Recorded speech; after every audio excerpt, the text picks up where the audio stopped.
Hi. So, have you ever thought of the subject that you hated most in school?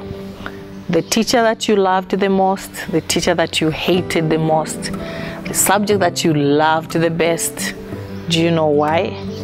Now that you're an adult, can you try and remember what made you hate the subject and what made you love the subject? My name is Mary Wananogu, and today I'm here to try and talk about why do kids hate or fail a subject, and why do they love or pass another subject. I'm not going to talk as a professional, but I'm just going to talk through experience, my own experience.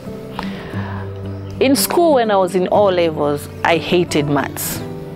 I hated maths so much, and the reason why I hated maths is because I think I should use the word I was scared of maths. I did not understand the teacher. I did not understand his way of teaching. And I wish he knew that his way of teaching was not meant for me. You know, every child has a different way of learning. Some kids, if you're harsh, they understand you. Some kids, you have to be very polite, very loving. Some kids, you have to do it the tough way. So, now going back to my school, my teacher, he was very strict. And despite him knowing that I wasn't good in maths, every time he would come to class, the first person he would call out was me. For him, he thought he was helping me to stay alert and to concentrate, but no, he was losing me. The subject I loved was English. The teacher just knew how to treat me.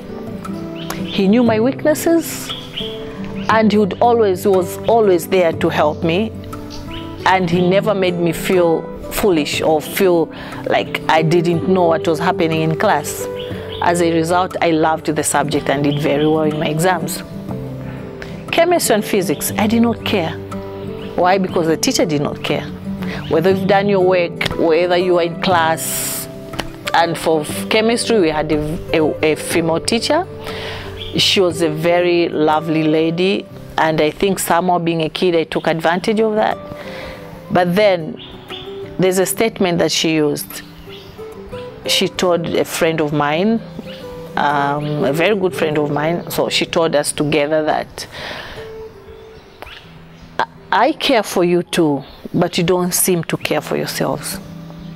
And believe me, from that day, when I went home, I decided to work hard in chemistry and physics, because I wanted to show the teacher that I also cared.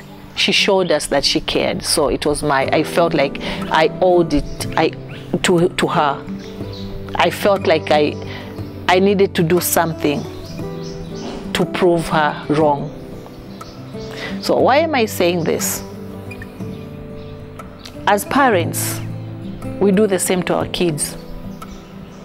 I was lucky, very fortunate. My dad never punished me or never hit me for failing maths or anything. I guess he understood that my strength was somewhere else and not in maths. Now, we have kids at home that we expect them to be A-star students. We expect them, I mean, all parents say they were the first in class. I wonder who was number 2, who was the third, who was the fourth, and who was last. I was an average child in school, and I've never told my kids that I was always number 1 in class.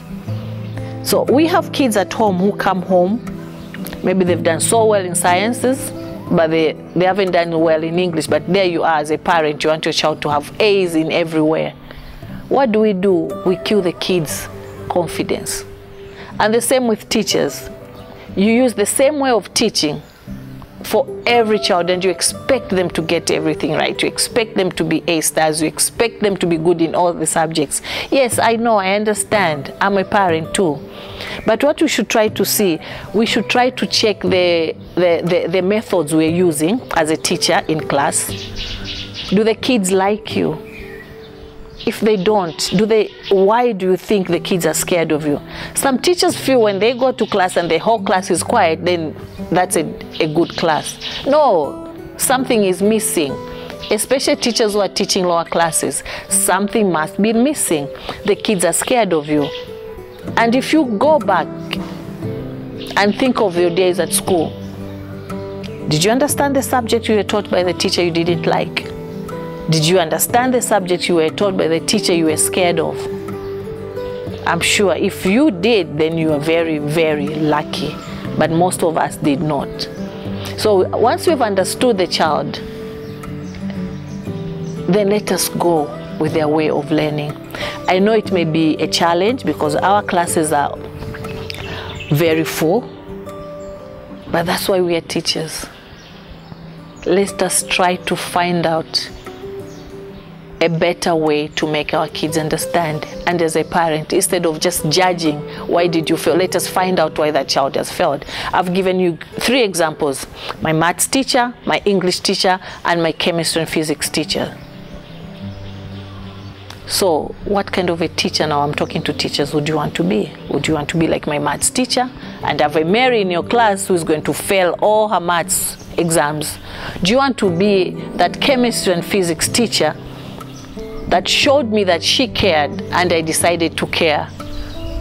Or do you want to be like my English teacher? I'm talking to parents now. Let's not judge our kids. Let's try to find out their strength. Let's try to find out why they're not doing well in a particular subject. Let us try to find out where we can help. Let us go to schools and find out what is going on. Let us be in touch with their teachers. They may be of a great help to us. And teachers, let us be in touch with parents so that we know what is going on at home. Let us know, try to find out if the parents have time to help the child at home. Let us also try to find out the strength of a child and how we can help that child at school and for parents at home, instead of just going and judging. These are the things I wanted to share with you today. There are some things that we should look into for us to understand why a child is not doing so well at school in a particular subject. Can it be the teacher? Can it be the environment at home? Can it be just the child is not into the subject? Can it be that the child's strength is not in that subject, it's somewhere else? It takes 2. And in this way, it takes both the parent and the teacher to understand the child and to help the child. Thank you.